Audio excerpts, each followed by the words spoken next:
हमारा टॉपिक है air.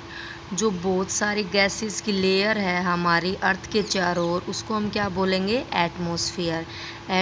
Atmosphere के थ्रू ही सनलाइट अर्थ तक पहुंचती है।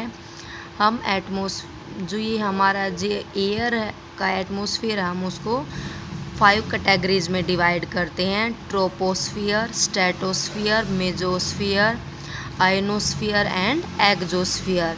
ट्रोपोस्फियर क्या है? एटमॉस्फेयर का सबसे लोवेस्ट रीजन होता है जहाँ पर एयर प्रेजेंट होती है और ये अर्थ से 8 से 20 किलोमीटर तक फैला हुआ होता है।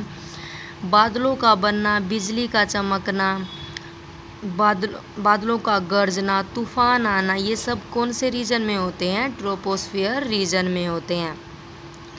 जो एयर है वो गैसेस का मिक्सचर है। Nitrogen, oxygen, carbon dioxide, carbon monoxide सब किस में है? एयर के अंदर होते हैं। लेकिन एयर के अंदर ऑक्सीजन भी है। ऑक्सीजन हर लिविंग बीइंग के लिए ज़रूरी है, रेस्पिरेशन, सांस लेने के लिए। अगर हम किसी भी मटेरियल्स को जलाना चाहते हैं तो भी उसको बर्निंग के लिए भी किसकी ज़रूरत है? ऑक्सीजन की ज़रूरत है। अब हम आते हैं इम्पोर्टेंस ऑफ एटमॉस्फेयर। अब आता है कि एटमॉस्फेयर की इम्पोर्टेंस क्या है। फर्स्ट है हमारा role of atmosphere in climate control, कि क्लाइमेट को कंट्रोल करने के लिए एटमॉस्फेयर का क्या रोल है। देखो, एयर क्या है? इनएग्जिस्टेबल नेचुरल सोर्स है, मीन्स अनलिमिट क्वांटिटी के अंदर है और ह्यूमन का कोई कंट्रोल नहीं है।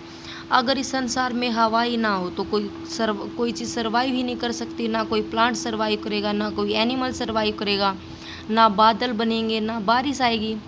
पर ये हवा तो है, लेकिन किसकी वजह से होता है? क्योंकि हमारी अर्थ को कौन कवर करता है? एटमॉस्फेयर कवर करता है, एक ब्लैंकेट की तरह।